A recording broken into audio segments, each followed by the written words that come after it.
Oh yes, you were the gentleman so kind to me. Thank you, Lady Washington. I have two questions. First off, you said that George, the general, was known as a very good father, Papa. Was he an affectionate father? And the second question I have is, can you speak to the general's relationship with Mr. Jefferson during the presidency and after the presidency? The first part of your question I shall gladly answer. So. Okay.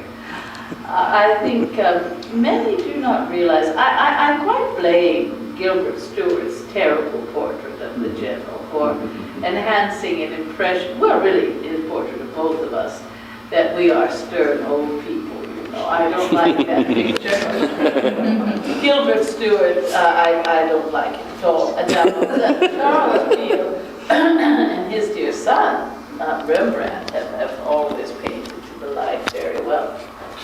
But I think also because we are told to affect a very dignified demeanor, I believe they call it. We look rather serious in our portraits. One is never allowed to smile. And therefore the image of us I worry over. I think our remote posterity will know little of the general's affectionate nature. He has always had about him, for everyone, a quality, ever since a young man, very rare. When he but enters a room, all eyes are on him. Well, of course, he was born cast in a heroic mold and frame, as well as character. He's higher than anyone and quite striking. In his early days, he was known by everybody, not myself alone, as the most handsome and dashing young man in all of Virginia. And though his beautiful red hair is faded, his eyes are still as blue, and I think he is still the most handsome man in Virginia. But animals, children, soldiers, ladies, everyone's drawn to him, and they always have been. And so it was with my children, and all children really. He's very, very, he has a wry sense of humor, and they delight in him. But let me give you a picture to put before you that I think will exemplify, and I hope might be remembered, of his affectionate nature. As you know, we are not only grandparents, but great-grandparents now in our old age. When we returned from the presidency, my granddaughter, Mrs. Peter, brought to meet us my first baby great-granddaughter. Christened Martha, by the way, and I was delighted with that. Since then, 2 more have been born. My 2 older granddaughters being well wed. Well, I suppose I should have been prepared for it, but nonetheless, I got my nose rather out of joint because the baby immediately took to the general. And I thought she ought to have liked her great-grandmother. She was just past a year of age and getting ready to toddle.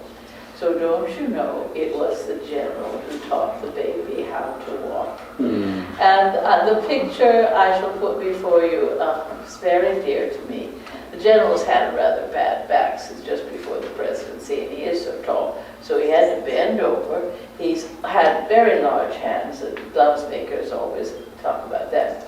And he extended one of his forefingers for her to hold on to. She could barely get her little hand around his forefinger, it was so large. But patiently on our piazza, he went back and forth with the little baby clinging to his finger till she had learned to go on her own. You know, many weeks later, my granddaughter, the baby's mother, told me that she had gone home and written down that memory. And just as I told it to you. And when I questioned her, I said, why would you take the time to write such a homey memory? And she said, because, Grandmama, I worry. I think perhaps far in the future, Grandfather may only be known as the great general and the president of the country. How will any know him as we do in the bosom of the family? Every little girl has to be straight-laced in her corset by the time she's 2 years of age. So I've got things all ready for little Martha. And 2 baby great-grands. This is for her little cousin Elizabeth. She's 15 months, and once they begin to walk, they can run away. So we put what we call leading strings on. By the way, I have 3 great-granddaughters. But were I to have, and I'm certain I will, great-grandsons, they would be wearing the baby dress too. Boys wear their baby dresses until they are 6 years of age. The age of infancy has long been considered to be from the birth of the child until the age of 6 years. That is the great marker when you leave your infancy and enter into childhood.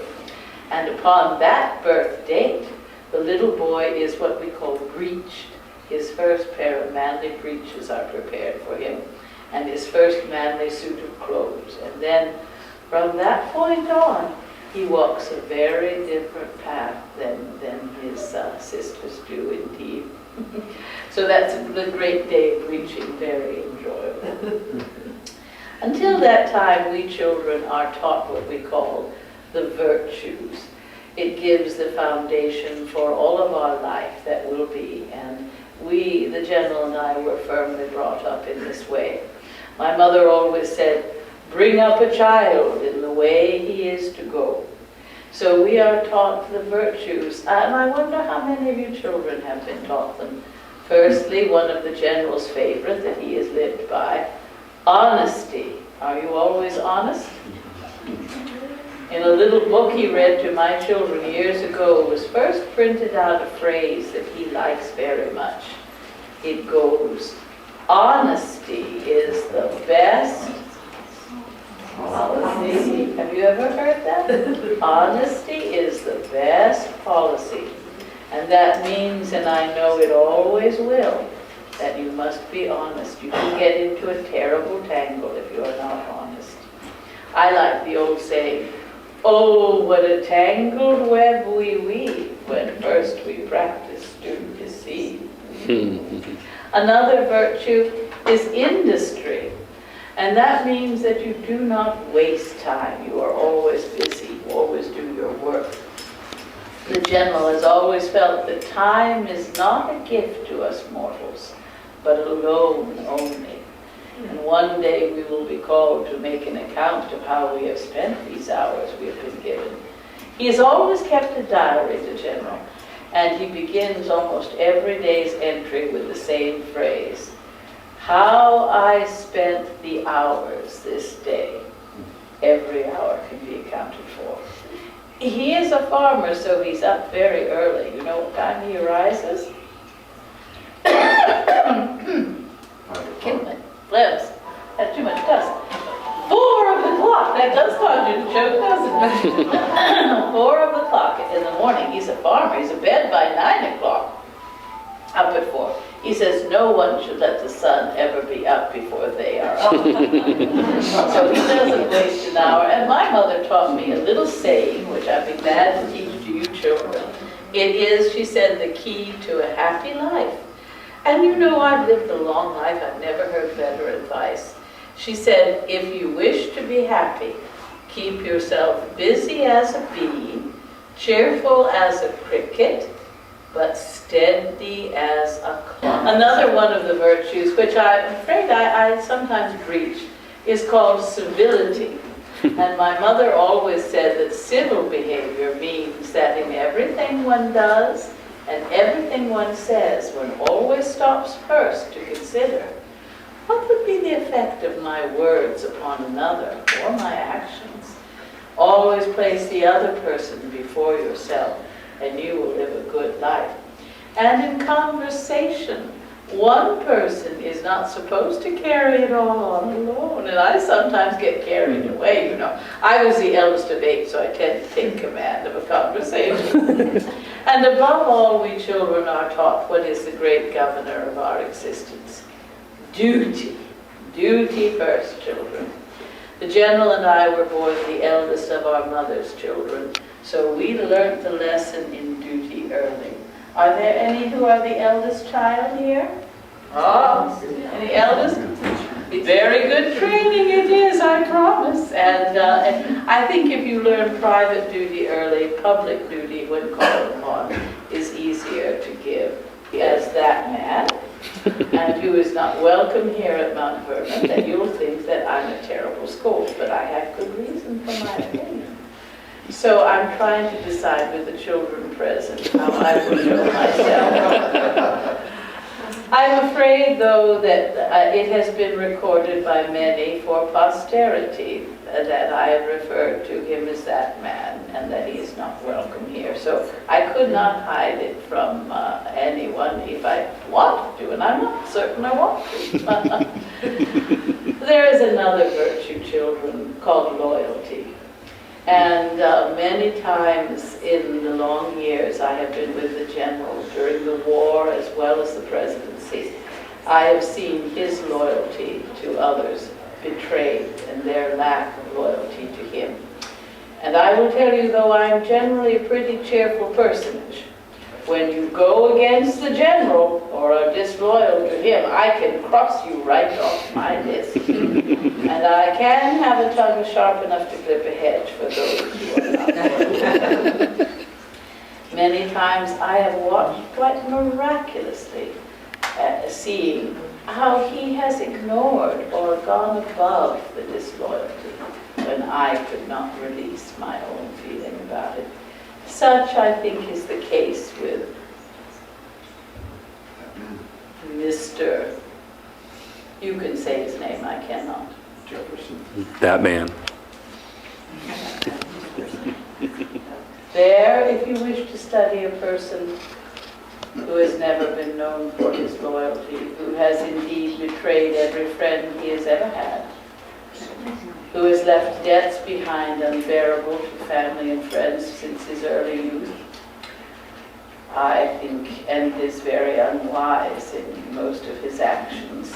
And shall we add coward to that also? You could study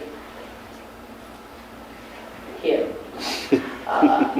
But for the general, though he betrayed his president by criticizing him publicly in the newspapers, I think for the general, the real sting has come in a long-lasting worry he has over the effects of Mr. Jefferson's treachery. When he came back from France, he wished to urge us into war in Europe.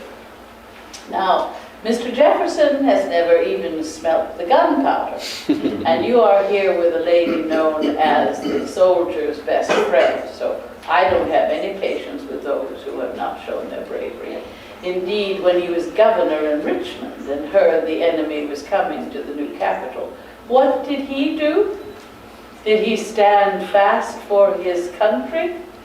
No, he got on his horse and rode for home and safety.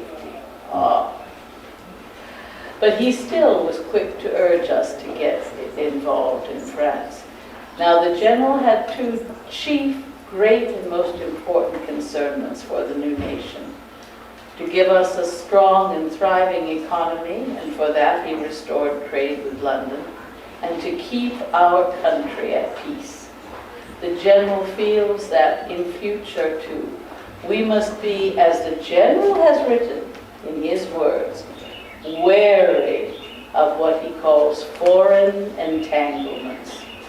As the general has written, for our nation to become entangled in the internal affairs of foreign countries could be ruinous. He would not do it. And for that man published terrible things about him, and in the end, the lasting treachery, he created a second political faction opposing our own. Now the general feels, and in his words, not mine, that two opposing political parties at odds with one another will never serve the best interest of their country. They will first serve their own selfish interest to the detriment of the country as a whole. So I only hope that if it doesn't go well in the future, they know who to blame for it. The initials are T. Check. So I think that'll be enough said about that, sir.